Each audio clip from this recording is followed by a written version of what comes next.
no. Stop playing. There we go. You guys ready for the theme song? I'm ready for the theme song.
Welcome, everybody. We're back on Wednesdays. Yes, welcome, everybody. It's Mild's Culture Plate. I'm your host, Mild Kevin Miles, and it is Wednesday, December 11th, 2024. I'm your host, Mild Kevin Miles. Ladies and gentlemen, feds and degenerates, cuckolds of all ages, we have an interesting show for you today. At least I think it's interesting. I've dug up enough interesting news. Man, it's been quite a week for the news. Let's hear some cheering. All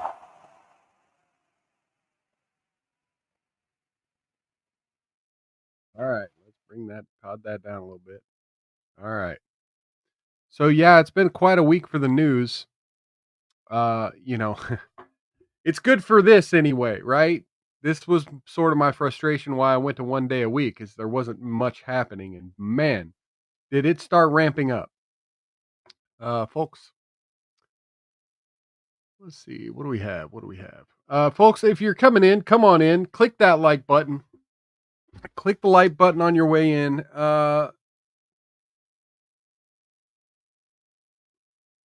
Hopefully y'all are gonna come in, say hello in the chat. I'm drinking water as usual. I'll still toast you, give you a little cheers if you send me a good hello in the chat. Type hello in the chat. And look, y'all don't comment much. I know you folks, there's a few people out there that like to watch on demand later. Just give me a little hello down in the comments when you get a chance. I understand a lot of people like, they like to listen to live live streams while they're working or doing other stuff. Next time you take a break, when you're standing at the urinal, use your left hand and just kind of give me a little hello down in the comments section. Let me know you're around. It really helps me get enthused to come back and do all this again.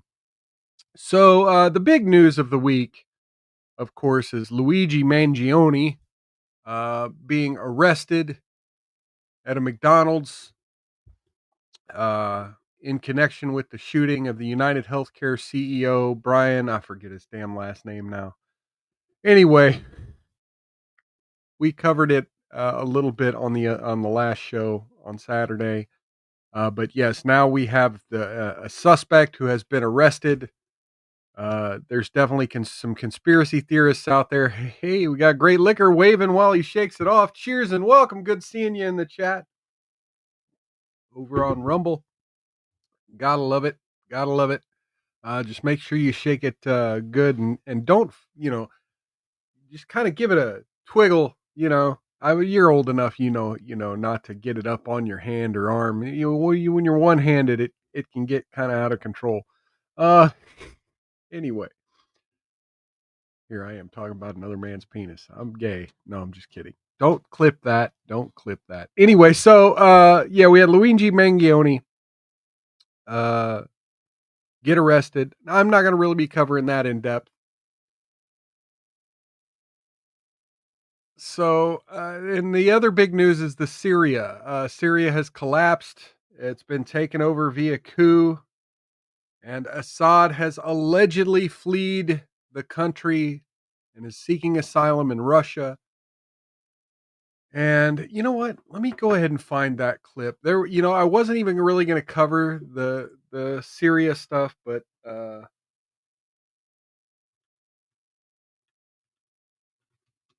Donald Trump's take on it was just fucking amazing.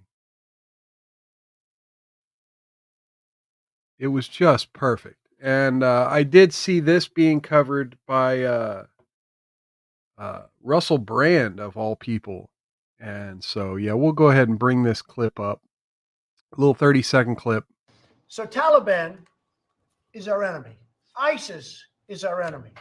We have an area that I brought up with our generals 4 or 5 weeks ago where Taliban is here, ISIS is here, and they're fighting each other. I said, why don't you let them fight? Why are we getting in the middle of it? I said, let them fight. They're both our enemies. Let them fight. Sir, we want to do it. They go in and they end up fighting both of them. It's the craziest thing I've ever seen. I think I would have been a good general, but who knows? So yeah, when our enemies are fighting each other, hey, hell yeah. I mean, you see fucking Bolton in the background in that video looking horrified. Okay, so let's get into the news. We got a few articles, and then we'll start getting more serious and more deeper, and then we'll kind of finish off with more lighthearted stuff. So let's start with lighthearted stuff. And we got a lot of police activity here. First off, in Virginia, as the CBS 6 News Richmond, man stuns police in Virginia Walmart during annual Shop with a Cop event. It didn't matter to him.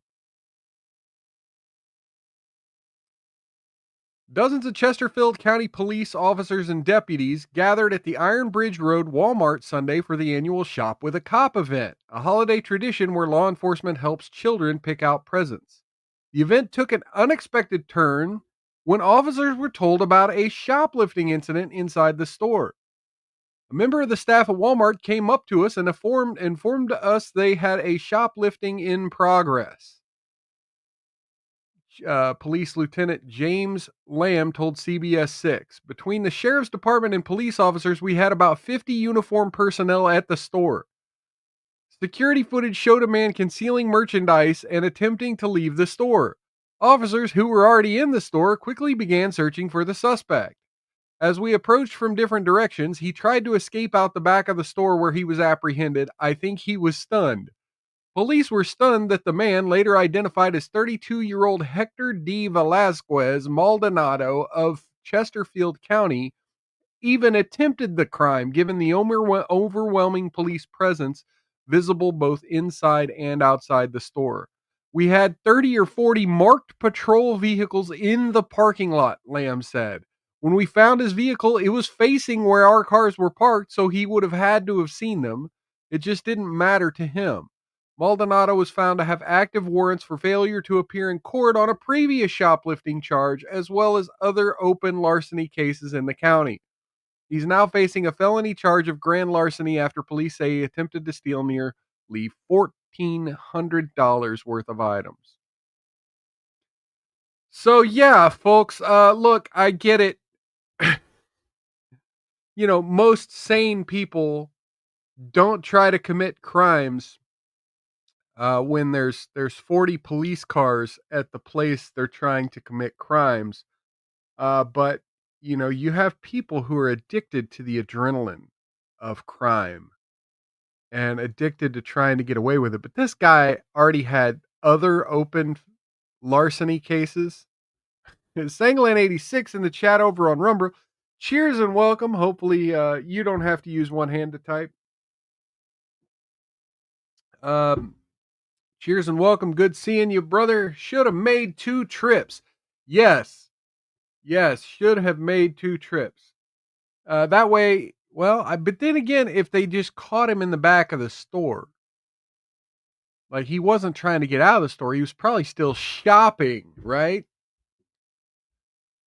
People are bold, and this is why I wanted to address this, because yes, people are getting more bold. There's an acquaintance of mine who has this policy of, if you want to do something about the drug addicts, the crime, right, the organized crime, like you got to start with the little shit, like petty shoplifting and jaywalking, stuff like that. Because once people see cops and cops aren't doing anything about what they're doing, they get more bold. They get like this guy, brave enough to just walk around in a store full of police with several $100s in merchandise in his clothes. I mean, look, I'm not pro police. I'm not super pro police.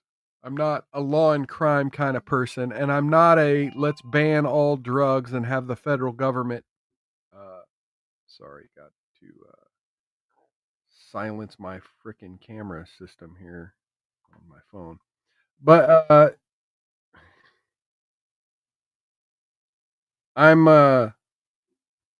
not super pro police, but there is something to be said for letting the little crimes go unpunished, because it makes people bold enough to where they do want to do stuff in public and do stuff in front of other people. All right, let's get into the more serious stuff. So Donald Trump a couple weeks ago decided to select former WWE chairwoman Linda McMahon for the Department of Education. And if you're not aware, Linda McMahon at one point was married to Vince McMahon. And Vince McMahon has been accused of several heinous at work sexual situations. And we touched on that lightly on the show, but we didn't really cover it. I try not to get into people's sex lives so deeply. If it had, when the court case had gone further, because here's the thing: the court case appeared without a lot of detail, but then this Netflix documentary dropped, and there were a bunch of accusations made. I want to see a little more firmness of the accusations before I get into the salacious details about the depravity in that lawsuit. Well, anyway, also named in the lawsuit was Vince McMahon's ex-wife and current nominee for the Department of Education, Linda McMahon. Well, CNN is now reporting that a judge has now paused the lawsuit alleging Trump's education secretary pick enabled sexual abuse of children decades ago, accusing that the company she once led, World Wrestling Entertainment, of failing to act on allegations of sex abuse of children who helped ringside wrestling events in the 80s. The move in the WWE case from Judge James Bradar in Maryland's Federal District Court will keep the proceeding against Linda McMahon and the company at bay until a ruling from the Maryland Supreme Court, which heard arguments in September. The lawsuit raises questions of what McMahon knew and when, at the time she was head of the professional wrestling company and a ringside announcer, allegedly preyed on underage boys. The pause has the potential to delay the case through any Senate confirmation proceeding for McMahon, who denies the allegations. The case recently arose after Maryland changed its law to lift the statute of limitations for lawsuits related to sex abuse of minors, but the Maryland Supreme Court is set to rule on a challenge to that law from other organizations that have been sued and argue they should not have to face allegations of turning a blind eye to abuse years after it occurs. The suit alleges that Linda, Vince, the WWE, and TKO Group, the league's parent company, knowingly allowed employee Melvin Phillips Jr. to use his position as a ringside announcer to sexually exploit children. Lawyers for both McMahons have called the allegations false. WWE and its parent company asked to pause the case against them, McMahon and her husband, for reasons of judicial efficiency and economy. They also say they plan to challenge the Maryland law for allowing the lawsuit if the case against them were to move forward, according to court record. The suit was filed in October in Baltimore County, Maryland, on behalf of 5 John Does who say they were aged 13 to 15 when Phillips met them and recruited them to work as ring boys who helped set up and take down WWE rings. Each of them say they suffered mental and emotional abuse. Phillips worked for WWE in the 1970s, 80s, and 90s as a prominent ringside announcer and crew chief. He passed away in 2012. The lawsuit claims that the McMahons were negligent as employers and failed to protect the plaintiffs, and they were aware of the alleged abuse. Vince McMahon said he and Linda were aware as early as the mid-'80s that Phillips had a particular and unnatural interest in young boys, according to the filing, and at one point Phillips was fired from the company and rehired a few weeks later. Let's see.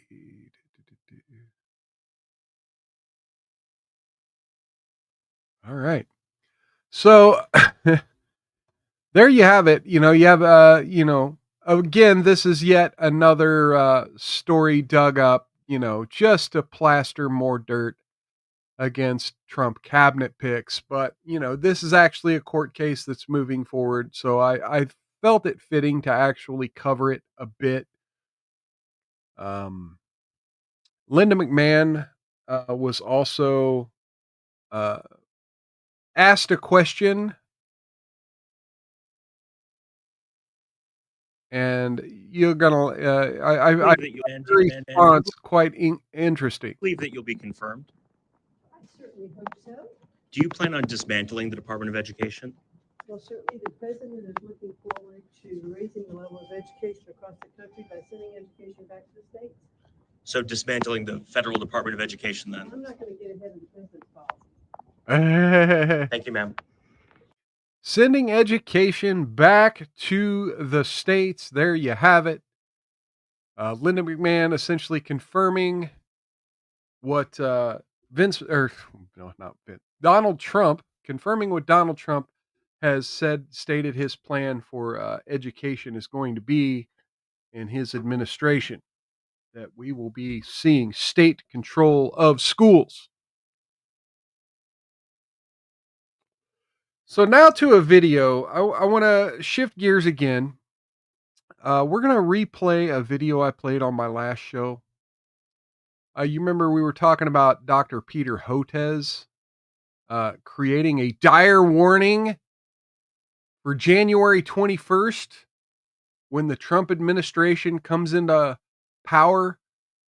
A dire warning, and let's rewatch that because there's new context. So here's Dr. Peter Hotez with his warning. Here's the reason why we need to care about this stuff, Nicole, is that we have some big picture stuff coming down the pike starting on January 21st. Mr. Bloomberg mentioned January H5N1 the day. that I'm really worried about. It's all over wild birds on the western part of the United States and going up in the north. It's getting into the poultry. We're seeing sporadic human cases, no human-to-human transmission yet, but that could happen. It's in the cattle, it's in the milk, and that's just the beginning. We have another major coronavirus likely brewing in Asia. We've had SARS in 2002, SARS-2, COVID-19 in 2019. And we know these viruses are jumping from bats to people thousands of times a year, but there's still more. We know that we have a big problem with mosquito-transmitted viruses all along the Gulf Coast, where I am here in Texas. So we're expecting dengue and possibly Zika virus coming back, or a Puche virus, maybe even yellow fever. And there's more. Then we have all this sharp rise in vaccine-preventable communicable diseases going up because of, in part, the anti-vaccine activism that's so prominent right now. We have a 5-fold rise in pertussis cases, whooping cough over the last year, 15 measles outbreaks this year. We've got polio that's been in the wastewater in New York in the State. wastewater. All that's going to come crashing down on January 21st on the Trump administration. All of it January 21st. Really good team to be able to handle this. Now, sounds crazy, doesn't it? How does he know that all of that is coming January 21st? Now, he listed that day. Now, you could say, well, why January 21st? Well, he's just trying to say that Trump's not prepared, that the Trump administration is not going to be prepared for serious outbreaks, that the Trump administration is going to take those things lightly. Sanglin says Harry Potter needs to be locked back up under the stairs. Yes. But how does he know? How does he know? Right? We went how long without a serious outbreak? And then all of a sudden, 2019, right before we were supposed to vote on the re-election of Donald Trump, then we had a mass outbreak on Trump's watch. And now here we are, years later, we're finding out that, all of the crazy conspiracy theories had a little bit of merit to them. By a little bit, well, So why would Peter Hotez all of a sudden come out and start throwing up red flags about every deadly contagion out there? Well, the word pandemic has been thrown around quite a bit the past 4 years. And I don't want to get too deep into conspiracies, but here's some new news. This from Newsweek. Hundreds of vials of deadly viruses are missing after a lab breach. Hundreds of vials containing live viruses have gone missing from a laboratory in Australia, sparking an investigation. Queensland Health Minister Tim Nicholls announced today that 323 samples of live viruses, including Hendra virus, Lisa virus, hantavirus, went missing in 2021 in a serious breach of biosecurity protocols. The breach was discovered in August of 23, with nearly 100 of the missing vials containing Hendra virus, which is deadly. 2 of the vials contained hantavirus, while 223 contained samples of Lisa virus. Hendra virus was first discovered in the mid-1990s after killing and infecting several horses in Australia. Only a handful of humans have caught the disease after being infected by horses, but a large population of infected people have died. Hey, we got neurodivergent ones saying smash that thumbs up. Yeah. Gotta love that thumb. Hendra virus has a 57% fatality rate in humans and is having a devastating impact on those who have been infected, their families, and on the veterinary and equine industry in areas where the virus spills over. Raina Plowright. Wow, what an unfortunate name. Raina Plowright. She needs to get plowed right. A professor at the Department of Public and Ecosystem Health at Cornell University's College of Veterinary Medicine previously told Newsweek, hantavirus is carried by rodents and can cause hantavirus pulmonary syndrome, which has a mortality rate of around 38%, while lyssavirus is similar to rabies and also has a very high mortality rate. They are serious viruses of animal origin that can kill humans if they infect them. However, infection generally needs hand-to-mouth contamination, and they do not spread, so the risk is limited to direct contacts. Ian Jones, a professor of virology at the University of Reading in the UK, told Newsweek. The lab has not been able to conclude if the viruses were destroyed or removed from secured storage, but they do not appear to have been stolen. Okay. There's nothing to suggest these have been taken from the laboratory. Secondly, we do not have any evidence that Hendra virus has been weaponized in any way in any research lab, Nichols said at a press conference. Of course, all this kind of research is taken in secret, but we are not aware that this has been weaponized in any way The process of weaponizing a virus is very sophisticated and is not something an amateur does.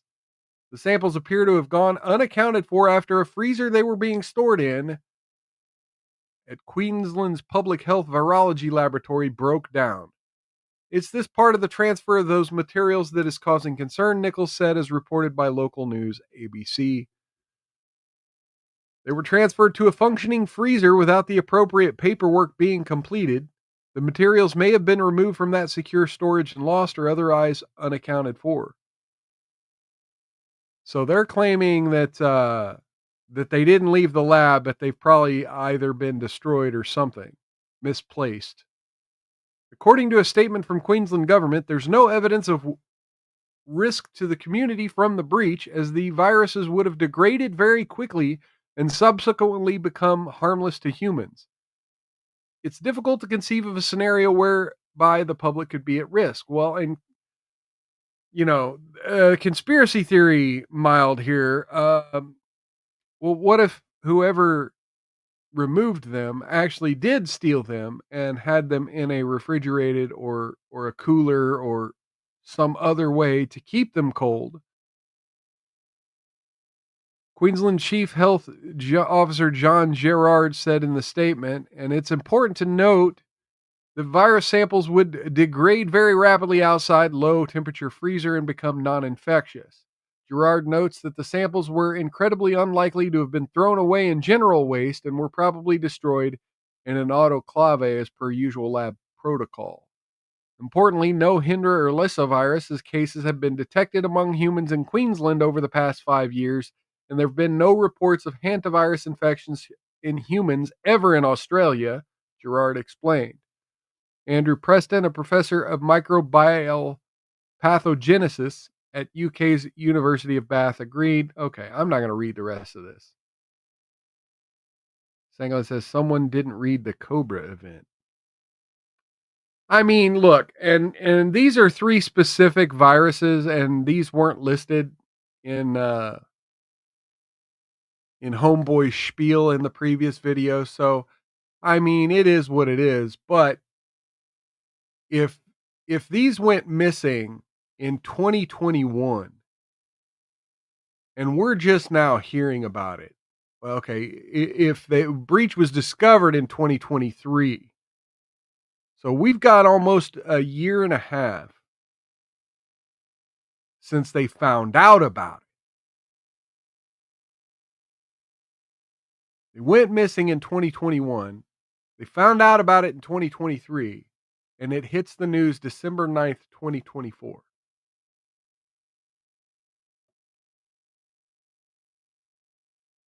If all these viruses Hotez is talking about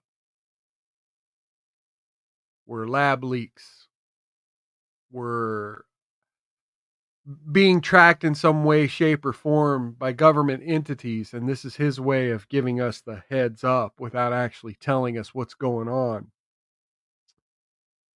I mean, that's conspiracy theory mild. Take it for what it's worth. I'm not necessarily trying to connect the 2 stories, but the news rhymes with itself. In other news, we had the trial of Jordan Neely finally ending in New York City. You may remember, I'm sure you've heard everyone else talk about this situation. It's been one of the biggest news stories of the week, second only to the Luigi Mangione getting arrested and the serious stuff. But Jordan Neely went on Fox, and what he had to say was quite interesting. So I'm sure you all know the story. Jordan Neely was riding the subway when Daniel Penny was riding the subway when Jordan Neely got on and was acting erratic, demanding food, demanding money, and saying he didn't care. He was going to kill a motherfucker. And Daniel Penny had to put Jordan Neely in a chokehold, and ultimately Jordan Neely lost his life. Daniel Penny was acquitted of all charges. First, the manslaughter case was dismissed, and the I forget what the second charge was, something sort of, negligent death. But he went on Fox News and had this to say. I mean, I'm not a confrontational person. I don't really extend myself. And I think this type of thing is very uncomfortable. All this attention and limelight is very uncomfortable. And I would prefer without it. I didn't want any type of attention or praise, and I still don't. Mm-hmm. The guilt I would have felt if someone did get hurt, if he did do what he was threatening to do, would never be able to live with myself. And I'll take 1 million court appearances and people calling me names and people hating me just to keep one of those people from getting hurt or killed. I mean, I'm not a... Okay, so he's saying the hero thing. He's saying I did what's right. And I've seen a lot of takes on the Daniel Penny case of it's unfortunate. I have given a lot of rants about my opinions of the homeless community.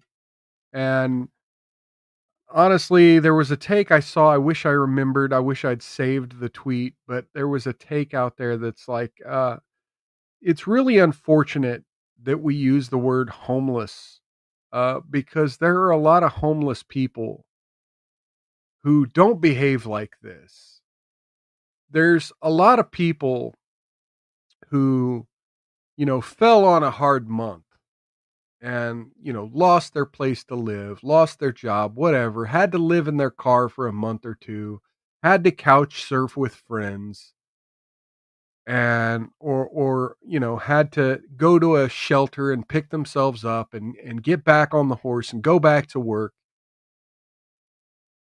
And the fact that this word homeless and even further, the left has started calling these people the houseless community because, anywhere you lay your head is a home, but a house is an investment. Just because you don't have that investment doesn't mean you're not at home. Okay, yeah. Well, these leftists, they like to really emphasize these words. And so that's why I tend to use the phrase homeless community, because there's a difference between a homeless person and a member of the homeless community. Because if you're on the street long enough to where you can be flat out identified like that dude's homeless, right? Where you could be, where you're interacting with a lot of other homeless people. And I'm not just talking about like I'm at the shelter trying to get on my feet, but these people with serious mental conditions and drug addiction problems and who are given charity and given pathways to lift themselves back up, but they're stuck, right? They're stuck in this mentality of anti-authoritarian independence and self-governance, where they just reject the idea of following a social contract, so to speak. They reject the idea of trying to coexist with their fellow man. And it's like, no, I don't need to coexist with you. I just need to coexist with myself, do my drugs, obtain the resources I need to survive. And if you're not going to give them to me, fuck you, which pretty much described what happened with Jordan Neely on that train. Now, the ACLU had put out an unfortunate tweet that kind of goes along with the vibes I'm talking about. And the Twitter, the the Twitter, what do you call it? The X, excuse me, X. I try to be better at this. The X community notes rightfully destroyed the ACLU. So here we go. We got Jordan Neely deserved basic human rights, a safe place to live, enough to eat, and access to mental health care. He should still be alive today. So community notes, as part of a plea agreement with the prosecutors after he punched a 67-year-old woman in the street in 2021, Neely was given free access to stable housing and health care at a treatment facility in the Bronx. And he abandoned the facility after 13 days. Some people cannot be helped.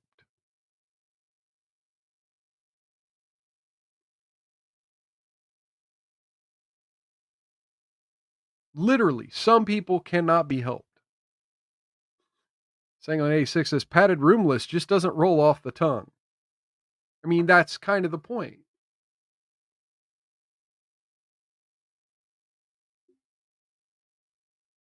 It's going to get crazier and crazier. An insane amount of money is spent propping up the homeless problem.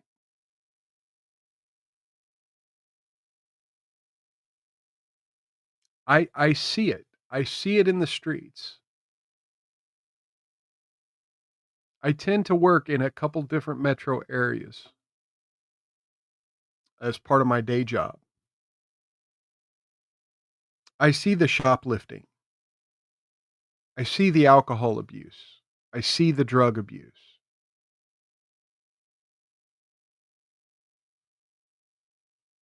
And I also see the people who are legitimately trying to help feed, clothe, shelter these people. I also see them quite literally defecating in the doorways of the buildings containing the people who are trying to help them. I hear reports of fistfights happening at shelters over piddly stuff that doesn't matter. Territorial pissings, so to speak. We live in a culture where violence and dignity go hand in hand. Where if you don't have any dignity for yourself, then the only respect you can get is by being the big man, right? Being the tough guy and showing how tough you can be. And so that's how you end up with situations like a Jordan Neely stalking a subway car full of passengers saying, "Give me food or somebody's going to get hurt. I don't care who gets hurt. Somebody better get me some food."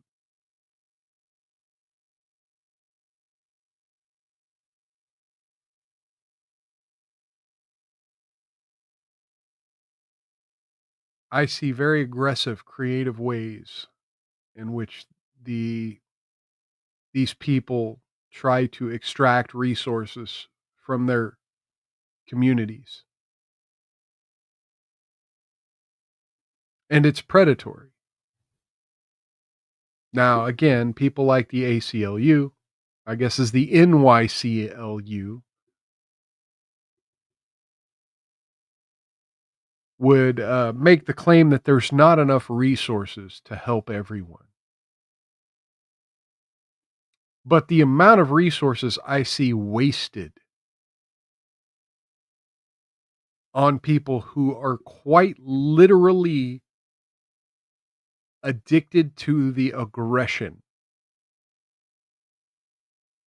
quite literally addicted to the chaos. Jordan Neely was arrested several times for assault.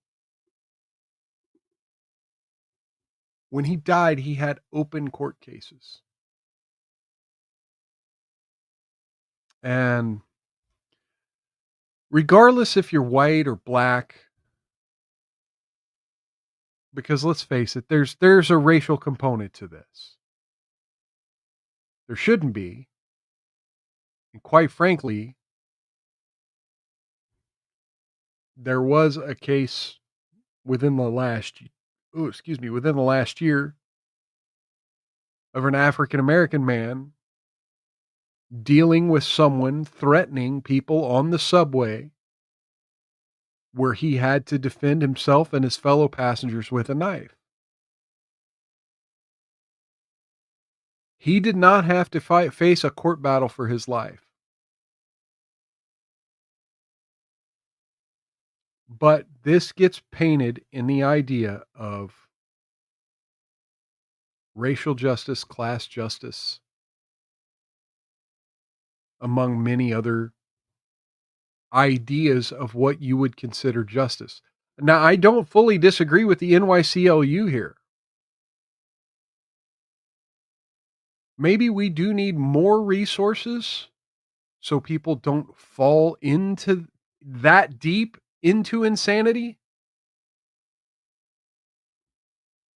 Maybe people don't become that violent and that detached from the reality of a polite society. But once you're there, at some point, society has to give up on you. At some point, you have to hit such a rock bottom that you're willing to fight for your own existence. And that way, if somebody were to do something nice for you, it wouldn't come via threats. It would come out of kindness. And that little gesture wouldn't feel like something somebody should be doing.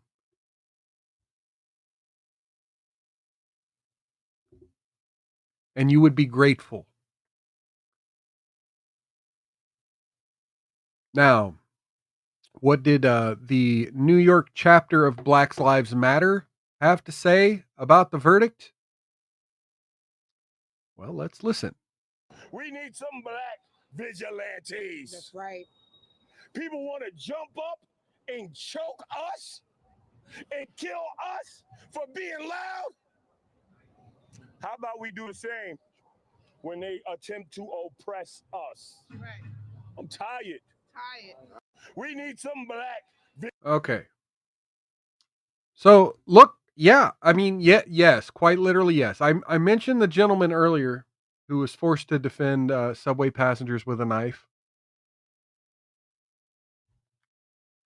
And now, mind you, I'm going to go both ways on this. Yes, we need black vigilantes. Because honestly, it shouldn't take a Jordan Neely. It shouldn't take a white Marine. And granted, here's the other part of the problem. Jordan Neely didn't act alone. There were two people of color helping hold, or Daniel Penny, rather. I keep getting mixing up the names. Holding Daniel Penny. It shouldn't have took Daniel Penny, a Marine, to subdue this suspect. And granted, he should have let go of the chokehold at some point. Now, granted, then you got to worry about him flopping his head around and biting you. But you got to understand, that's the unfortunate part about this, is that if Penny would have let go of the chokehold, or if Penny would have just fucking outright killed the guy, but no, you hold him down. And then it's like, well, we were able to restrain him, but then it got a little excessive. Now, granted, the police reports, the paramedics, they all said the guy was still breathing afterward.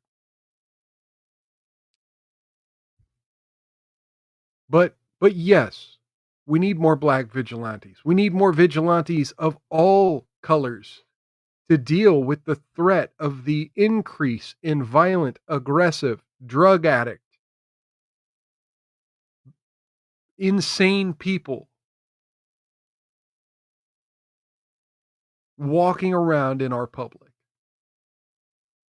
and harassing the peaceful, innocent citizens just trying to get through their day. But this idea that black people specifically need protected from white people. Well, we saw that situation play out. There was that situation where the homeless black dude stabbed the white liberal guy when he tried to help him. Was that in Seattle or Portland or something like that? And then his girlfriend went and fucking asked the cops not to charge the guy for killing her boyfriend, and put out a GoFundMe. So, everything that might seem racial maybe isn't. But then again, maybe sometimes it can be. And I want to say, normally I fucking love Kayleigh McEnany, former White House press secretary under Donald Trump. And I normally love the way she destroys people in the media. But she went a little too fucking far with her racism. I'm just going to call this fucking racism. She went a little too far this time. I mean, look, I know there's some of you out there that are going to fucking laugh at this, but don't. This is just too fucking much. So we just saw the Black Lives Matter guy calling for vigilanteism. And then protests erupted, and during activist activities, sometimes people also celebrate the unity that they have in their activism. And it's kind of a sad thing when you don't have enough content in your television show, so you start mocking something like that. We begin with the growing protest over the death of Jordan Neely. He was killed Monday after he boarded a New York City subway train. He reportedly started yelling and threatening passengers. A man identified as a former Marine tackled him and put him in a chokehold. Neely later was pronounced dead. Investigators have ruled it a homicide. While there's an ongoing investigation, we're still trying to gather those facts. Some people have already made up their minds. Angry protesters, they took to the streets last night, demanding justice or else. What do we want? Justice. What do we want? Now. If we don't get it, if we don't get it, if we don't get it, burn it down. Yeah, if we don't get it, burn it down. Justice or they'll burn it down. Well, at least they have rhythm. Meantime, progressive Congresswoman. At least they have rhythm. Come on now.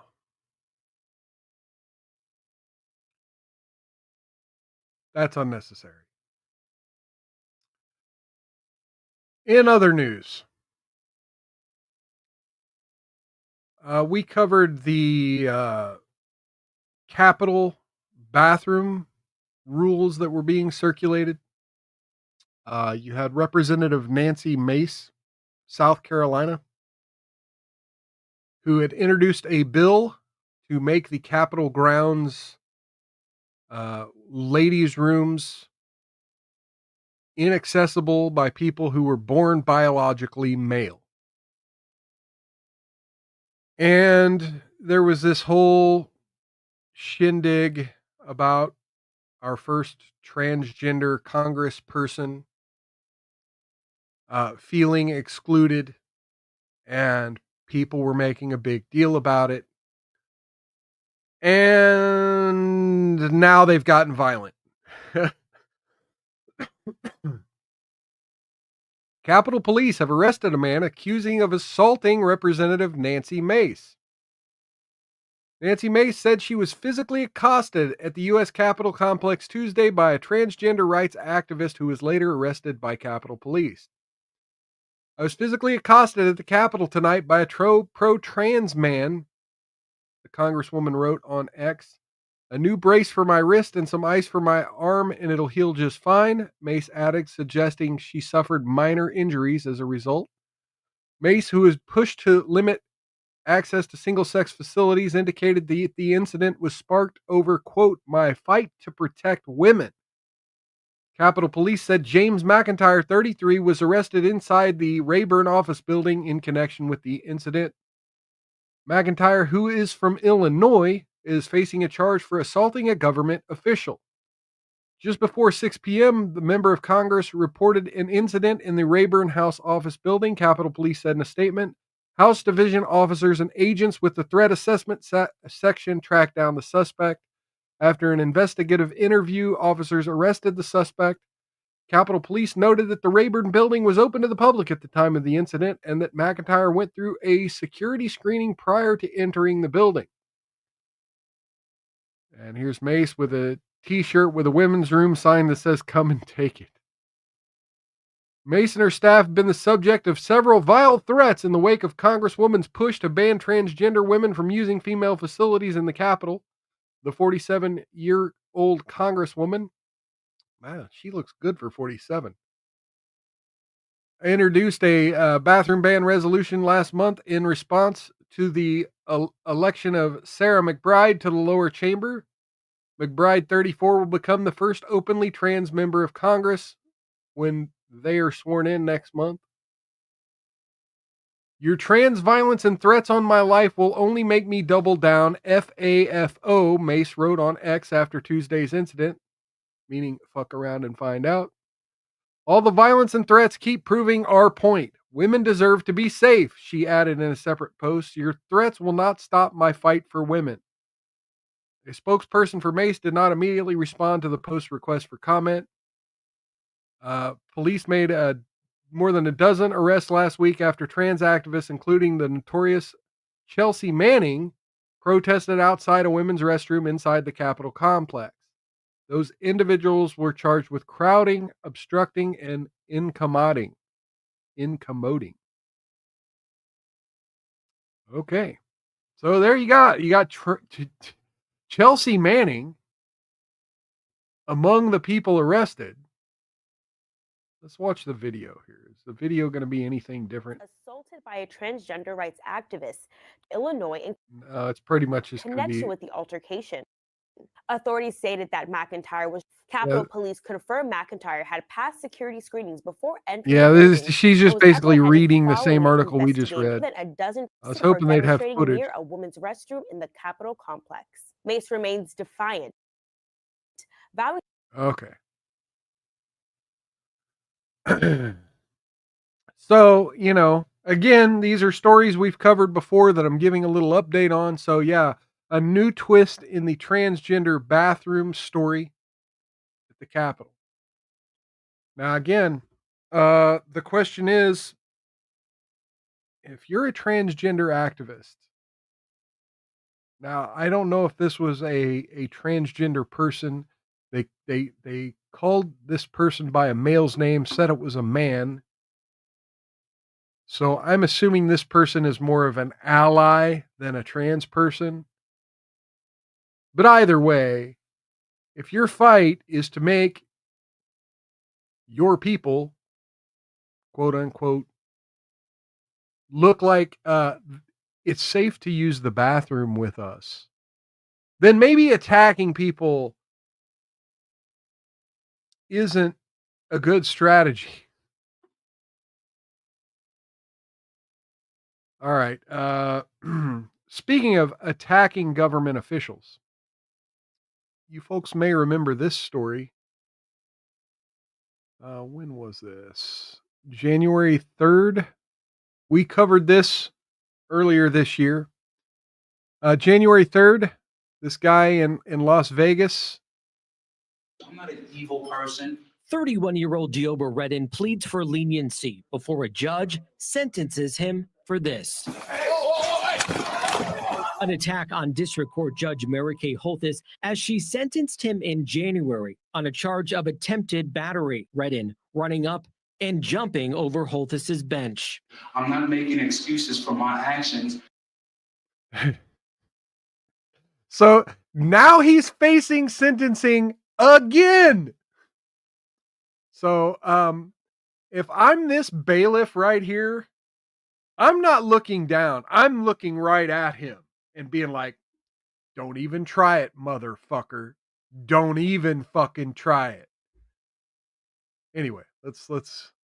I'm saying I'm not a bad person. And I know that I did not intend to kill Mary Kay Holthus. I know I cared about her well-being. Holthus and a courtroom marshal both injured in the attack, leading prosecutors to charge Redden with attempted murder. During trial in September, Redden agreed to plead guilty with the stipulation he's mentally ill. I saw nothing but red, and I don't remember doing anything except for jumping on top of her and doing this to her robe. I was like, why are you doing this to me? That's what I wanted to ask her. If I think I know myself, but I'm not really sure. If I He made think a I knew conscious myself. decision to kill me and made every effort to succeed. If he had his way, he'd be facing a sentence of life without the possibility of parole for murder. Prosecutors reading a statement from Holthus during Tuesday's sentencing, Redden crying as his attorney explained his client's years-long battle with schizophrenia. This is a person that can and would be able to do it given the appropriate help from a psychologist and mental health counselor. As she handed down her 26 to 65-year sentence, the judge in this case saying 26 this attack to 65 was one on all years. judges. It was not just retaliation for an attack on Judge Holthus. It was also an attack on the judiciary. I was just about to say that she sentenced him fucking heavy because she's sitting there thinking, yeah, you could fucking attack me too. I better fucking put out a message that this shit's not going to be tolerated in Las Vegas. With credit for time served, Redden will be eligible for parole in the 2050s. He'd be in his mid-50s by then. I'm David Charnes, 8 News Now. Days after the attack in January, Judge Holthus continued the hearing, sentencing Redden to several years in prison. Today's judge ordering this new sentence to start after that time on that case so was he's fulfilled. So when they said time served, he hasn't served any of that time because he's still serving time on his other charge. Lovely. The judge also today ordering Redden to pay more than $60,000 in restitution to the court employees who had to take time off from work after that attack. Now, why would you have to take time off of work? That doesn't make any sense. The judge should have took some time off, but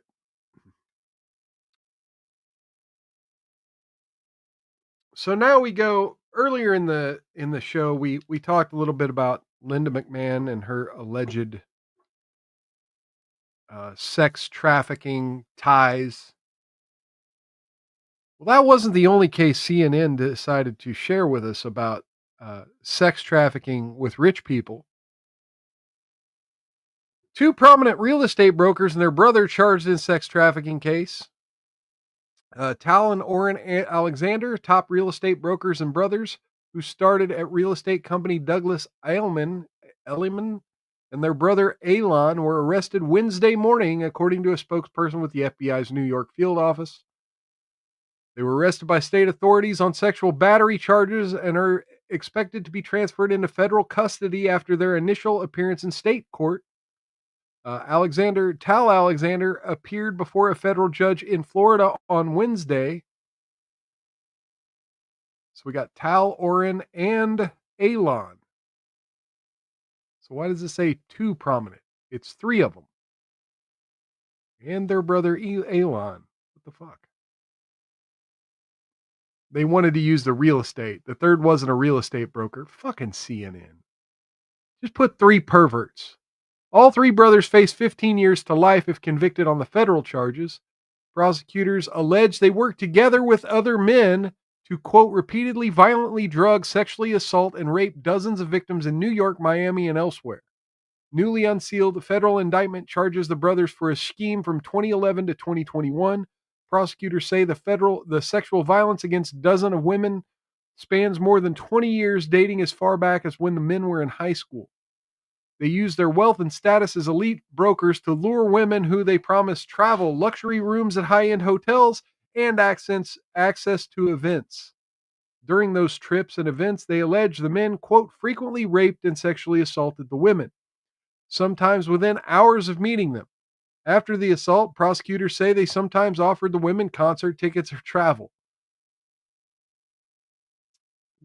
Sorry about your butthole. Here's some Jay-Z tickets. Oh, dear Lord.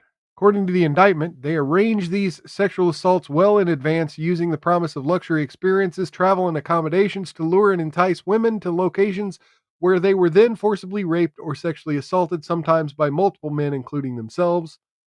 They allege the brothers would pool financial resources to pay for the women's travel expenses. In choosing targets, they'd share photographs of women to, quote, select who they sufficiently found attractive to invite, according to the indictment. The brothers and others allegedly contacted the women through their social media or dating apps and invited them to attend events, often by purchasing their flights. They also allegedly worked with party promoters to find women to attend events and in advance would obtain cocaine, mushrooms, and GHB, according to the indictment. During these events and trips, the brothers allegedly surreptitiously drugged women's drinks. Dozens of accusers. Data recovered from Warren's iCloud showed three brothers discussing weekend plans for an orgy. I'm just going to kind of skim this. Anything super important? At least one occasion in which Tal and Orrin filed a police report alleging harassment against a woman who had described being forcibly digitally penetrated by Tal while Orrin was in the room. He threatened a defamation lawsuit if she did not stop telling people that they had sexually assaulted her. Tal is separately charged with sex trafficking a second victim in 2011 in the Hamptons. The woman felt unwell after drinking half a glass of wine. Memory became hazy. So this is, your typical Law and Order SVU kind of case here. Ladies, if you're out there and you're on Instagram and you're invited to go to a famous celebrity party, just say no. All right, now we're going to get back into I want to say lighthearted, but not really. I mean, I can't cheer someone else getting hurt. But our favorite turtle,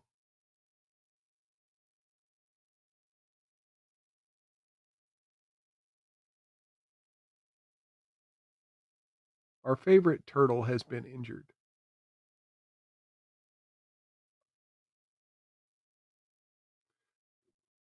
Mitch McConnell has fallen down again.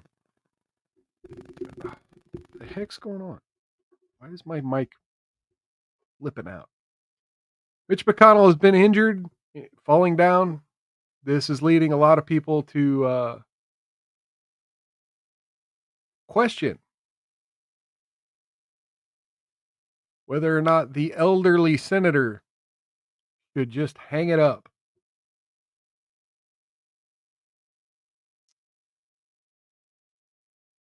I mean, I think you know what I think about this. And now we're going to finish the show by talking about yet another stupid internet trend. And it may not be a trend yet, but it's becoming a trend. I have seen this chick now about 5 times in my feed from different influencers trying to make this a thing. And so it's now at least a thing in my head, and maybe I'm falling for the trap of shitty ex-influencers and their fucking money grab trying to create a debate on something that doesn't need debated. Maybe I'm falling into the trap of I didn't respond to these, so I don't know how much engagement these people are getting talking about this woman. But, you know, this kind of falls into the thing. You remember we covered on this show, there were these women that were going on TikTok, or I think it was TikTok. They had these live streams where dudes were tipping them with emojis, and then they would react to the emojis like it was a video, like they were video game characters. Well, now you got this young lady who now responds to audio clips with animation face. Like she acts like she's an animated character. This face. I know the years are showing.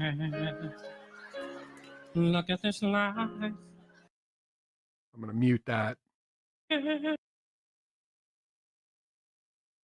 This chick has been in my feed no less than 10 times in the last 2 weeks. With just I can't. I fucking can't even. Like, what the fuck? Has our TikTok brains gotten so fried? I don't know much, but I know I love you. Have our TikTok brains gotten so fried that this is what passes as entertainment? That this is how we kill our day?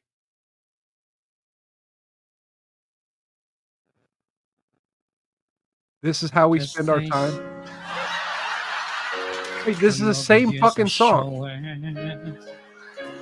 The same fucking... What the fuck? The same fucking song.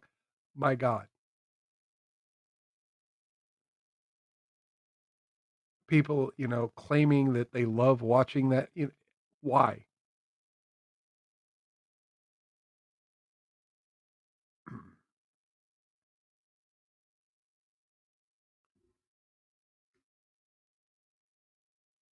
Let's see, where was the...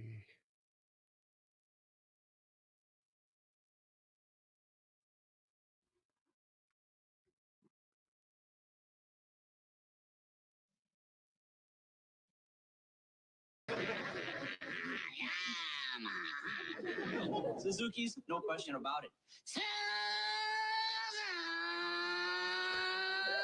England says it's this or it's made, I guess. Medical assistance in death. Hondas.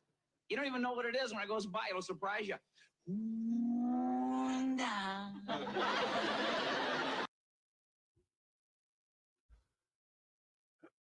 Dudes are so fucking horny that they will watch a 6. Let's be honest. A 6. A moderately attractive woman do just about anything on the internet. Let's face it, that's what this is. And this girl's too young to be horny over guys. Stop it. Fucking stop it. Oh my God. And saying like, yeah, that makes me want medical assistance in time. Knowing that people are genuinely entertained by that shit makes me not want to live. Anyway, no, I'm just kidding. I am not suicidal. I'm sure the CIA would be upset to find that out. I am not suicidal. If something were to happen to me, question everything. Question everything if something happens to me. All right, folks. That's going to wrap up the show for the Wednesday edition of Mild's Culture Plate. I will be back. Same bat time, same bat channel, back to our normal time, 6 p.m. Central on Saturday. Every Wednesday and Saturday, 6 p.m. Central. Yes, I'm going back to the original schedule. So find me here. Great Liquor, showing some emoji love. Oh, Come on in, say hello in the chat next time. On your way out, if you haven't done it yet, click that like button. If you're new here, please subscribe. Follow me on all the social media down in the description. And of course, watch a second video and share me off platform. If you're new here, those are the 4 things you got to be doing. Makes the show so much better. Makes more eyes see us, brings more people in. And the more people that are here, the more entertaining things can be. Definitely love having an audience. Makes it all worth it. This show's not my show, it's your show. I just help pick the topics of what the hell we can talk about. Okay. Well, I think that's it for the rundown, folks. Take care of yourselves and each other. Outlast those haters. Don't get any on you. And if you do, rub that shit in real good. I will catch you next time on Mild's Culture Plate. Folks, have a great rest of your week. Don't work too hard. Good night.